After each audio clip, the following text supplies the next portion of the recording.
자, 여러분 오늘은 광합성입니다. 광합성에 대해서 좀 알아보겠습니다. 항상 이제 광합성을 공부할 때는 미토콘드리아와의 비교라든지 또 우리 광합성에서의 광인산화 반응과 세포배에서의 산화적 인산화 반응의 어떤 차이라든지 이런 것들을 계속 묻고 있습니다. 자, 우리 이제 이 장면은 뭐냐면요. 이제 위에 이제 태양 전지판입니다. 실제 이제 식물은 어떻게 보면 태양 전지판을 가지고 있다는 거죠. 엽록체라고 하는 장소에 색소들을 가지고 있습니다. 엽록체의 구조를 보시면은 이제 외막과 내막의 이중막이 이것도 마찬가지로 내막은 기존에 광합성 세균이 가지고 있던 것이고 외막은 공생 과정을 거치면서 원시세포의 원시세균의 막이다 이렇게 보는 거죠. 이것도 뭐 진화의 어떤 관점에서 봤을 때 이야기하는 거고요. 틸라코이드라고 하는 것은 납작한 주머니 모양의 막 구조입니다. 역시 이때의 막도 인지지 이중층 막이다라고 보시면 되겠고요. 이것들이 이제 여러 개 쌓여서 그라나를 이루고 있습니다. 스트로마라고 하는 것은 틸라코이드를 제외한 엽록체의 기질 부위다 이렇게 볼 수 있어요. 그림으로 보시면은 우리 잎이 있잖아요. 잎이 있으면 한번 보실게요. 이렇게 잎이 이렇게 있다고 해볼게요. 잎을 두껍게 한번 그려볼게요. 얘를 절단했어요. 그러면 여러분들 위에 표피층이 있을 것이고 아래 표피층이 있을 것이고 여기에 이제 책상 조직도 있고 해면 조직도 있겠죠. 이 책상 조직과 해면 조직을 이루는 세포들이 엽육세포입니다. 엽육세포. 임엽자, 고기육자지, 그지? 예. 그 엽육세포에는 이렇게 수많은 엽록체들이 들어있다고 보시면 되겠어요. 됐죠? 그 엽록체를 열어보면 이렇게 동전을 쌓아 올린 듯한 틸라코이드 구조와 그 다음에 이 기질 부위 나머지 부분으로 볼 수가 있습니다. 내막 안쪽에 이 틸라코이드 막입니다. 조심하세요. 틸라코이드 막에는 마치 우리 미토콘드리아의 내막에 있는 전자전달계 효소와 ATP 합성 효소가 관찰됩니다. 근데 이제 여기 한 가지 더 추가할 수 있는 게 광계도 있어요. 광계는 광합성 색소와 단백질 복합체입니다. 네, 이런 것들이 이제 내막에 분포하고 있다라고 보시면 되겠고, 그 다음에 이제 이 안쪽, 이 바깥쪽이죠. 자, 다시. 이제 이쪽은 테라코이드 내부고, 이 기질에 해당하는 쪽, 스트로마에는 뭐가 있냐면, DNA와 RNA, 리보솜이 있습니다. 이것도 이제 자체, 증식 및 물질 대사가 가능하다라고 하는 것을 증명해주는 그러한 어떤 예가 되겠죠. 네. 그래서 우리가 이제 이 두 구조를 비교하면 뭐 에너지 전환과 관련돼서 엽록체는 태양 에너지가 ATP와 NADPH의 화학 에너지로 그 다음에 이제 나중에는 푸당에 또 화학 에너지로 저장되는 과정이고 미토콘드리아는 푸당에 있는 화학 에너지를 ATP나 열 에너지로 전환하는 에너지 전환 기관이다 이렇게 우리가 알고 있어요. 그래서 엽록체와 미토콘드리아는 모두 이중막 구조로 되어 있고요. 내부로 막 구조가 발달되어 있고 미토콘드리아는 내막이 안으로 접혀 들어가 있고 엽록체는 이중막 이외에 또 다른 막 구조가 내부에 발달되어 있습니다. 또 다른 막 구조라고 하는 것은 뭐 틸라코이드 막이다 이렇게 보시면 되겠고요. 에너지 효율을 높이기 위해서 엽록체와 미토콘드리아 공통적으로 막 구조는 표면적으로 넓혀서 물질 대사가 일어나는 공간을 넓힘으로써 에너지 전환을 높일 수 있다. 그러니까 미토콘드리아 같은 경우에는 우리 크리스탈 구조라고 생각하시면 되겠고 엽록체 같은 경우에는 수많은 틸라코이드 막이다 이렇게 생각하시면 되겠어요. 자, 이어서 이제 광합성 색소로 들어가겠습니다. 광합성 색소. 네. 틸라코이드 막에 있다고 했죠. 틸라코이드 막에 있는 광합성 색소에는 비대저지를 흡수할 수 있는 그러한 색소들이 있어요. 엽록소가 있고 카로티노이드 계열 색소가 있습니다.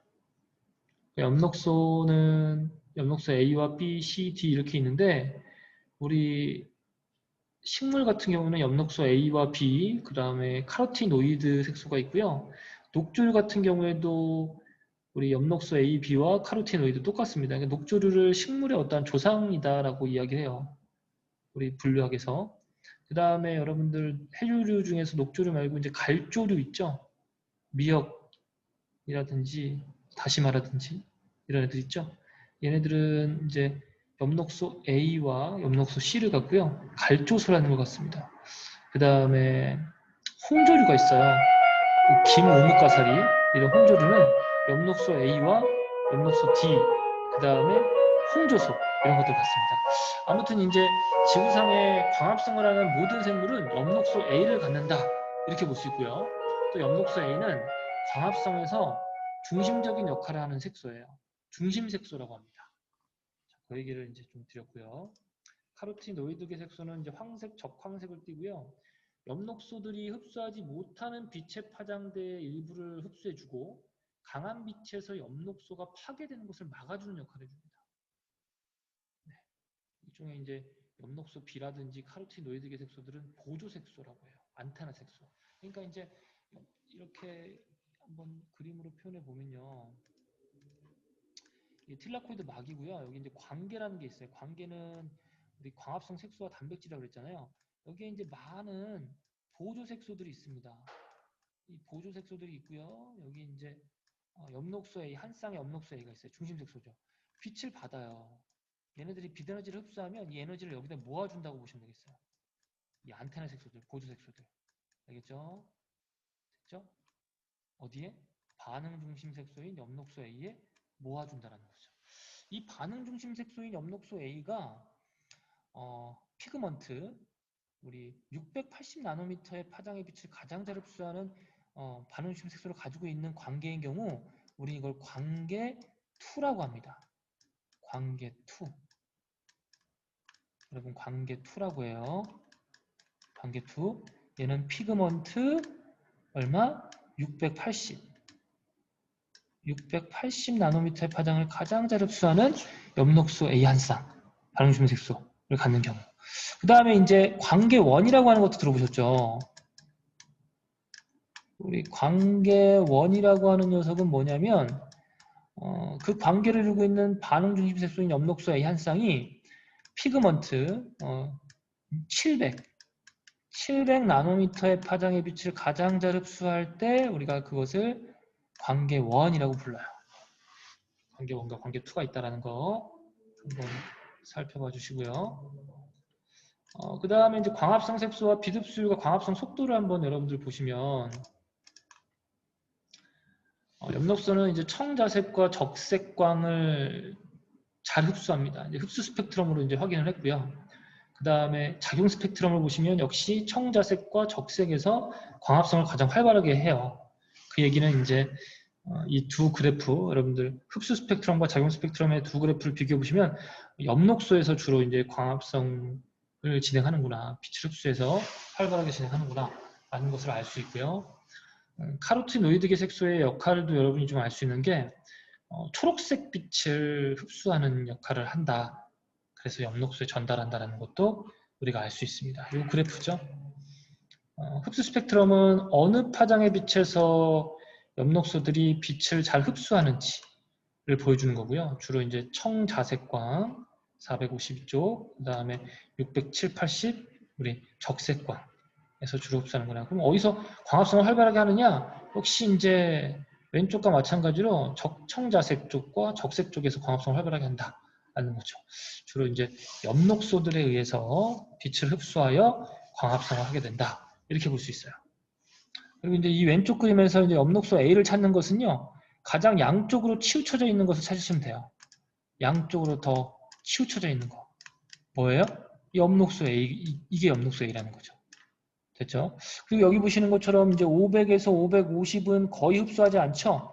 근데 여기서도 이제 실제 광합성은 진행이 되고 있죠? 그럼 뭘까요? 바로 요 엽록소가 흡수하지 않는 파장의 빛에서도 광합성을 한다는 얘기는 엽록소 외에 다른 색소가 있다는 얘기죠. 빛을 흡수할 수 있는 색소가 있다. 그게 이제 카로티노이드계 색소다. 이렇게 여러분이 보시면 되겠어요. 그래서 엽록소 A와 엽록소 B는 어떤 색깔의 빛을 흡수합니까? 이렇게 되어 있죠. A는 청자색과 적색, B는 우리 적색. 아까 이제 엽록소 A와 B는 거의 이제 비슷한 파장의 빛을 흡수하는 것으로 여러분들이 확인을 할 수가 있습니다. 자, 아까 이제 가의 그래프와 나의 그래프를 통해서 우리가 내릴 수 있는 결론은 뭘까요?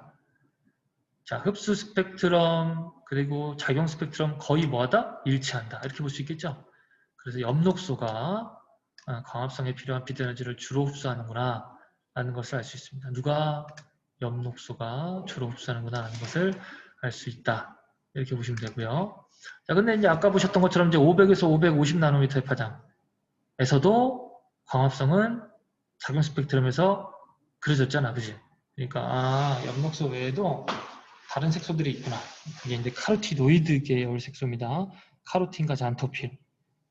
그리고 이제 강한 빛에서 엽록소가 파괴되는 것을 막아주는 역할도 한다라고 말씀을 드렸어요.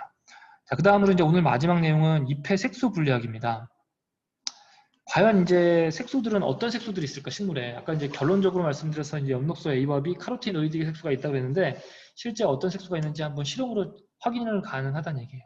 자, 막자사발에 시금치 잎을 넣고 이제 추출액을 썼는데, 추출액은 이제 메탄올 플러스 아세톤 3대1로 처리한 우리 색소 추출액을 넣습니다. 그래서 색소를 추출한 다음에 이거를 이제 TLC판, 이거는 틴 레이어 크로마토그래피 판이라고 하는 건데, 뭐 종이 크로마토그래피를 쓰기도 하고 TLC판을 쓰기도 합니다. 자, 이렇게 해서 이제 원점을 표시하고 이런 그림처럼 여기다가 이쑤시개 같은 것들로 이제 색소 추출한 액을 여기다가 이제 여러 번 찍어주는 겁니다. 그런 다음에 얘를 이제 전개액에 넣어주는 거예요. 전개액에 처리해줍니다. 이때 전개액은요, 우리 물이 아니라 톨루엔 같은 유기용매입니다. 왜냐하면 광합성 색소 얘네들이 물에 잘 녹지 않기 때문에 톨루엔 같은 유기용매에다가 넣게 되면 이러한 색소들이 녹아서 분리가 될 수가 있는 거죠. 자, 이렇게 해서 이제 분리하게 됩니다. 분리했을 때 이제 모습은 이렇게 되는 거죠. 원점에 찍고 난 다음에 이제 이렇게 시간에 따라서 이렇게 색소들이 네 가지로 분리가 됩니다. 용매전선은 이 전개액이 올라간 끝 지점이라고 보시면 되겠어요. 그래서 제일 멀리 간 것이 전개율이 제일 큰 거고 제일 적게 이동한 것이 전개율이 제일 작은 거죠. 이렇게 색소마다 전개율에 차이가 있는 이유는 뭘까요?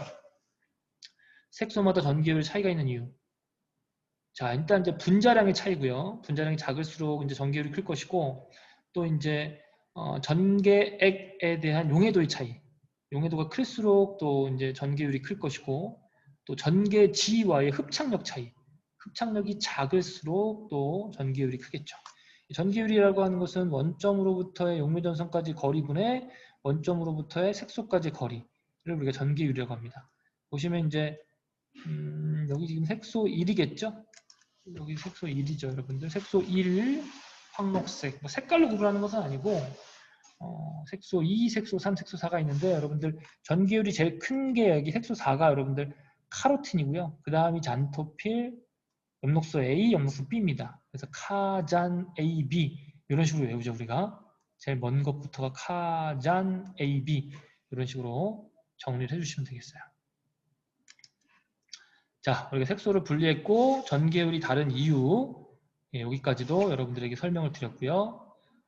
다음 시간에는 색소 분리하기 실험 영상부터 복습 영상부터 우리가 같이 살펴보도록 하겠습니다. 여러분들 수고하셨습니다.